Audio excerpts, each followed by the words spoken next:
Adesso io passerei la parola al professor Virdis.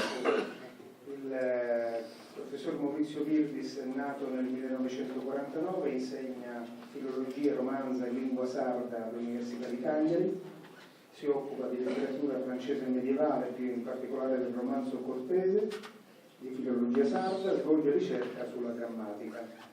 Presta attenzione e passione alle scritture letterarie e alla letteratura in sardo di ogni tempo, da cui hanno tratto origine diverse sue pubblicazioni. E naturalmente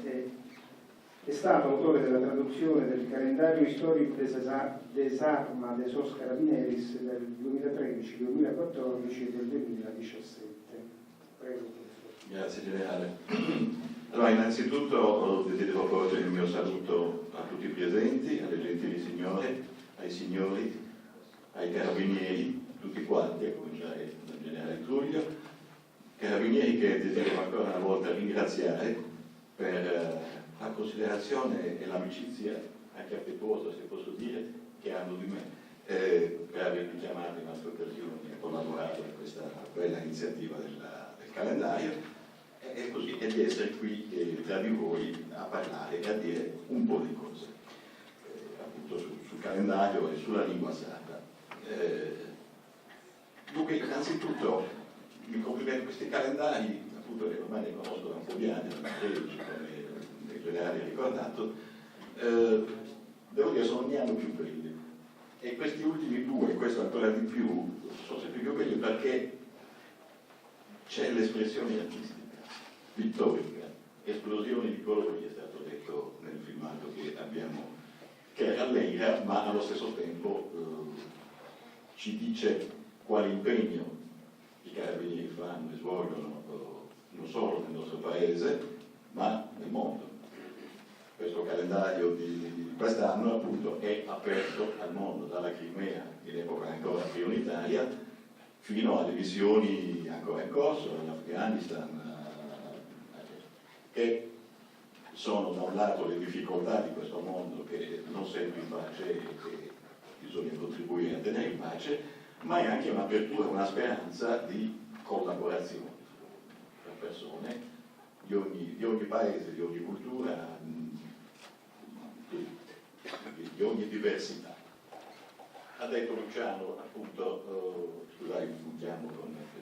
il professor Accardo, ma siccome li conosco da anni, mi sono cari amici, quindi con Luciano e Aldo, appunto parlava di questa necessità di contemperare quella che si chiama globalizzazione, o comunque sia apertura al mondo, collaborazione, comunque la si voglia chiamare collaborazione fra diversità di questo mondo, e la specificità che ogni cultura, ogni paese, ogni nazione ha, ogni patrimonio, questo sedado o cabale delle tradizioni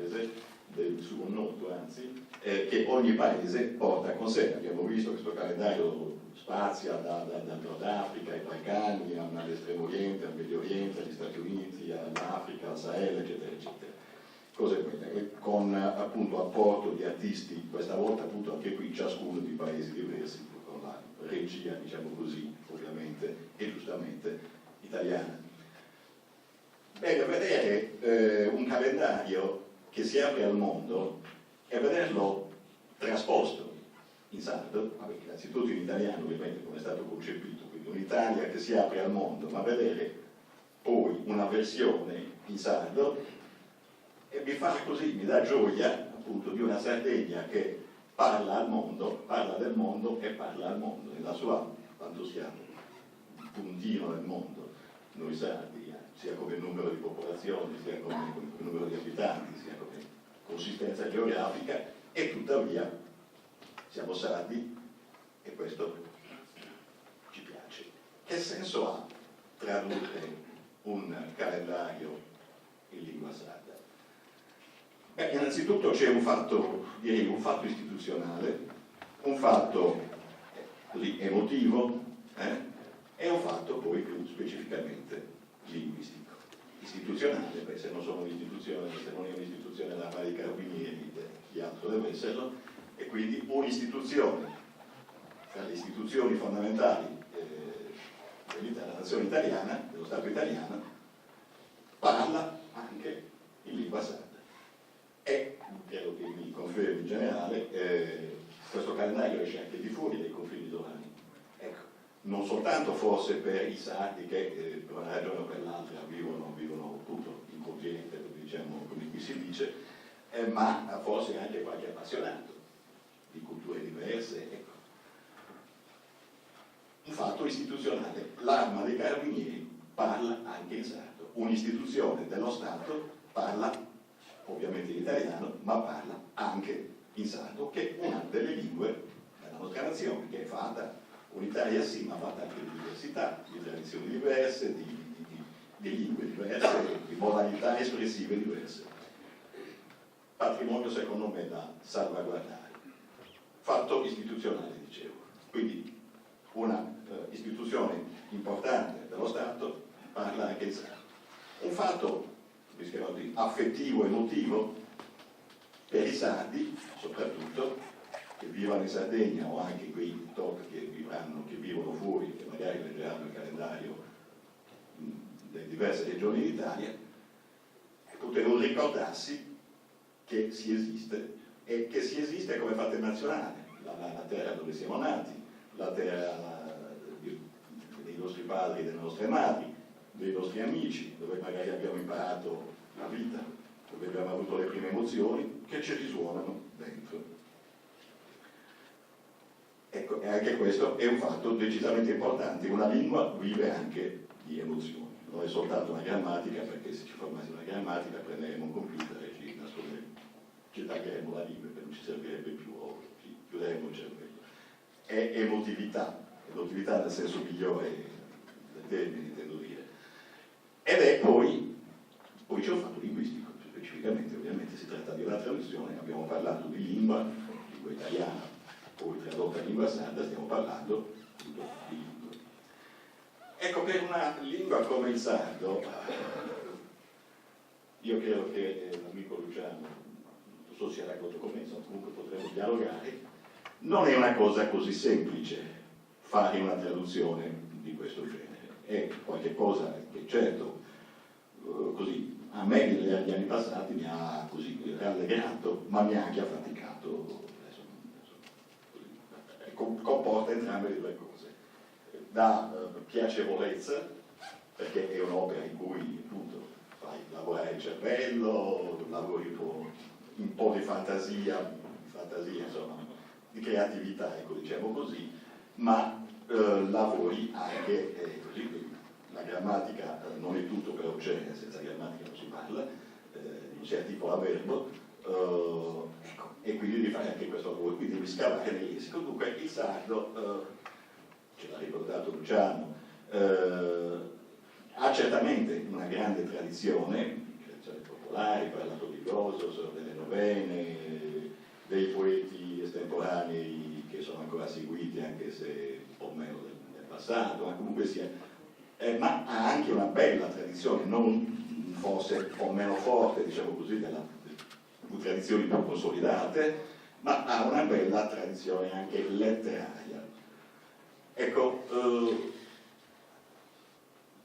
tuttavia, nonostante questo, la tradizione letteraria che continua tutt'oggi, non è solo una cosa del passato, ma ci sono ancora, anzi, dobbiamo anche dire che forse in questi nostri decenni ultimi è nata dentro una prosa letteraria che io direi una novità assoluta per la serie. Prima c'erano i poeti che scrivevano ottave o il verso sciolto più modernamente, ma più recentemente abbiamo anche narrativa, racconti, romanzi che sono di qualità. E tuttavia, nonostante questo, cosa di cui ci rallegriamo, il sardo ha meno occasione di esprimersi in situazioni più istituzionali, come per molti versi il calendario è. Giornali qualcuno ce n'è, non va con difficoltà. Ecco, pertanto, non è come tradurre dall'italiano in francese, dall'italiano in inglese, dall'italiano in tedesco, e in arabo, per tutte le lingue che sono state citate in cui il calendario è tradotto. È una lingua che per lo più vive in una dimensione familiare, in una dimensione del piccolo paese, una dimensione di villaggio, chiamiamola così, per lo più, e sempre di più forse. Felicità, ahimè, è sempre meno conosciuto e parlato, e anche se è conosciuto e laddove è conosciuto nei registri appunto più quotidiani, più familiari, più di ambito ristretto. E cosa vuol dire che il sardo non ha le capacità di poter esprimersi, di andare anche al di là di questi registri più ristretti? Io dico che ce le ha. E tuttavia, non avendole esercitate, quindi non avendo dietro un patrimonio anche di acquisizione, che anche una persona così colta, perché la cultura nella scuola si fa in italiano, a volte trova difficoltà, e tradurre, parlo almeno per me, è a volte un'operazione difficile. Si può cadere, e credo che un po' lo accennavi anche tu, Luciano, in due, come dire, pericoli, ecco,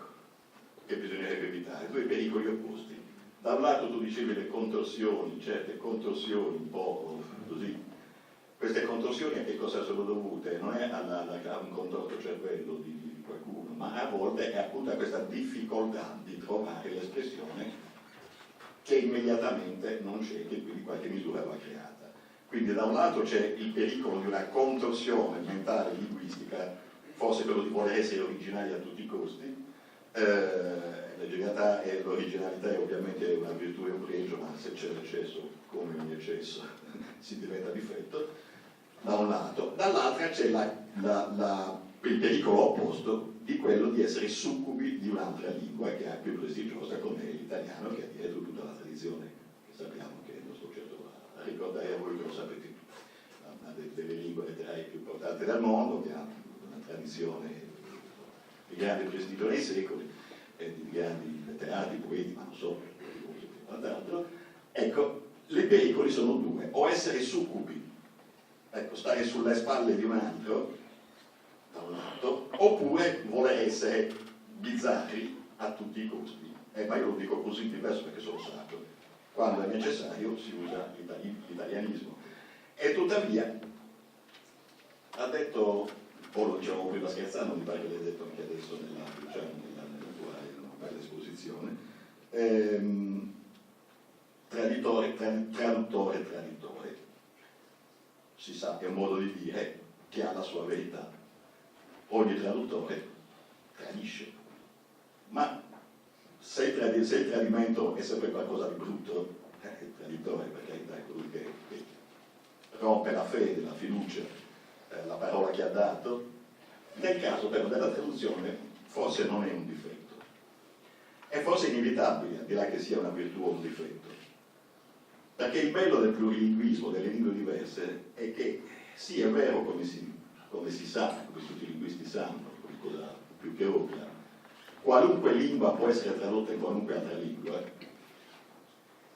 il concetto passa, e tuttavia nel passare da una lingua ad un'altra non passa mai nella stessa maniera. Un filosofo come Gadamer diceva che tradurre è già interpretare, che tu capisci un testo proprio perché lo stai traducendo, perché è scritto in un'altra lingua che forse non è mia, che magari conosco anche bene, ma che non è la mia lingua di base, e lo devo trasporre nella mia lingua, quindi portarlo ai miei valori, ma non sono soltanto i grandi valori filosofici, sono anche i valori, l'intersecazione della parola. Quante volte noi siamo, anche dal sardo all'italiano, dall'italiano al sardo, un po' in imbarazzo, ma che cosa vorrà dire? Non c'è la parola specifica che traduce quella parola, c'è un conglomerato, un grappolo di concetti, di significati, di contiguità semantiche, e appunto che il traduttore si deve prendere. Allora, mi complimento con il bravissimo amico Luciano, che ha fatto una traduzione elegante, tanto quanto elegante questo calendario dal punto di vista così figurativo e cromatico. Ecco, tradurre un calendario dei carabinieri, come tante altre cose, un calendario dei carabinieri con i valori che abbiamo detto, in sardo è un banco di prova, è un esercizio. Non tutti parliamo in sardo di questo linguaggio. Trasportarlo in sardo vuol dire, da un lato è varizzato da quella quotidianità a cui, ahimè, è ridotto per tutte le ragioni storiche che mi auspico siano superate, anche se insomma le cose sono difficili, ma è anche un banco di prova appunto perché ci si barcameni, nel senso migliore del termine, non per dare colpa al cerchio nella ponte, ma ci si stia in equilibrio, barcamenare brutto, si stia in equilibrio fra questi due pericoli da sventare. Essere succubi di un italiano, tra l'altro la letteratura iniziale sarda è nata con la forza e il piglio di sé, convinzioni di sé, ma che aveva come modello l'italiano, qualcosa che lungo il corso del tempo, soprattutto portato all'Ottocento, piano piano è venuta affrancandosi. Cercare le vecchie parole che ormai non si usano più, qualche amico, qualche parente viene a parlare, ma questa parola chi la usa più? Sì, ma è questa la parola sarda che devi usare, che devi ritirare fuori, e piano piano si può rimparare, poi ci sono tutti i processi didattici che non sto a dire qui, e forse conoscete meglio di me, questi problemi si innescano, la vecchia conferenza che ti ricordo che ho coprito un po' d'anni fa, eravamo più giovani, ecco, appunto, e tuttavia, appunto, non andare a tirare fuori quello che, come si dice, Sant'Igorio, quello del vecchiume, di quello che riposta nei vecchi cassetti che sanno di naftalina, o nelle vecchie soffitte dove non mettiamo più il piede, ma ritirare fuori quello che può ancora avere valore, quello che magari forse il giovane ventenne non lo sa, ma magari suo nonno lo sa ancora. Ecco, ricrearla, tradurre e tradire, nel senso bello del termine, perché tradire è reinventare, è ritrasporre. Era una cosa, non è che ne ho fatto un'altra cosa, non è che questo calendario dei Carabinieri sardo non sia il calendario dei Carabinieri, sempre quello è tuttavia ha altre risonanze, tuttavia ha altre continuità, tuttavia ha altre, come dire, intersecazioni semantiche, ecco, su Gonnotto, su Gabale, su Zidane. Sì, sono il tesoro, la tradizione, eppure su Gonnotto non è solo la tradizione, non traduce la parola italiana tradizione, c'ha un sacco di cose dietro su Gonnotto. E su Zidane che cos'era? Il mico tesoro che secondo le leggende si nascondeva in qualche affrato di casa, quello si murava, poi magari dopo 2 secoli lo scopriva il proprio nipote, no? Su Zidane è il tesoro, no? Ma non è solo il tesoro. E tutto questo è bello. Grazie Luciano anche per questo. E che altro? Appunto, riprendere, andare a cercare non appunto dal cassetto così di una cantina o di una soffitta dimenticata le vecchie parole che nessuno usa più, ma riprendere quelle che hanno ancora una vita o che magari sono scomparse da poco e che possono essere rimesse in circolazione, senza, d'altra parte, avere paura di, quando è necessario, usare l'imprestito, quello che i lingvisti chiamano l'imprestito lessicale, l'imprestito linguistico, cioè tutte le lingue l'hanno fatto, che quanto non ha preso l'Italia già a volgare dal latino quando gli serviva, perché il latino aveva la tradizione latina, quanta attività filosofica, scientifica, medica dell'italiano, quanto l'italiano non ha preso dal francese, per quelle anche i suoi termini giuridici, burocratici, eccetera. E quindi anche il sardo, laddove è necessario, potrà prendere dall'italiano, perché è la lingua con cui è maggiormente e ovviamente a contatto. Soprattutto poi in una situazione come quella d'oggi, si parlava di valori popolari, valori conosciuti, e ahimè però c'è una grande insidia, o meglio una grande, come dire, situazione non bella, almeno per chi ha a cuore le sorti della lingua sarda, cioè la mancata trasmissione, sempre più, cosa che sempre più avviene, anzi forse c'è qualche segnale di inversione di tendenza, ma insomma è ancora labile e piccolo, comunque la mancata trasmissione intergenerazionale della lingua sarda. Cioè in famiglia i padri e le madri non insegnano più e non parlano più nell'infanzia alle loro prole, ai loro bimbi, ai loro amati figli, il sardo, sempre meno lo fanno, ma parlano sempre più in italiano. E anche quei ragazzi che ho postato tutti i giorni a scuola, in insegnamento, se anche lo sanno, più o meno, chi più chi meno, ma se anche il sardo lo conoscono, ce l'hanno come lingua non posso dire lingua seconda, perché dire lingua del sardo, lingua seconda in Sardegna, no, il padrone e mezzo, come posso dire, ma una lingua, diciamo così, che sta a sovrastato, come si può dire, al lato dell'italiano, quindi non è primaria. Ecco, io auspico, e quindi spero che anche questa iniziativa, ormai giunta a quale 11ª, ecco, questa 11ª che mi auguro e auspico che possa continuare a numeri più alti, contribuisca appunto da un'istituzione come quella che voi siete, anche a livello, a essere uno stimolo anche a livello legislativo, perché si compia, non so se tutti la conoscono, la legge 482 del 99, che è la legge che tutela le minoranze linguistiche in Italia, che si possa dare pienamente, piena, diciamo, attualità, piena vigenza, perché è una bella legge che sì, aiuta finalmente, vengono riconosciute le minoranze linguistiche in Italia, e tuttavia resta un po' lì, non sempre ben applicata, e non soltanto per colpa pigliamocela sempre con Roma,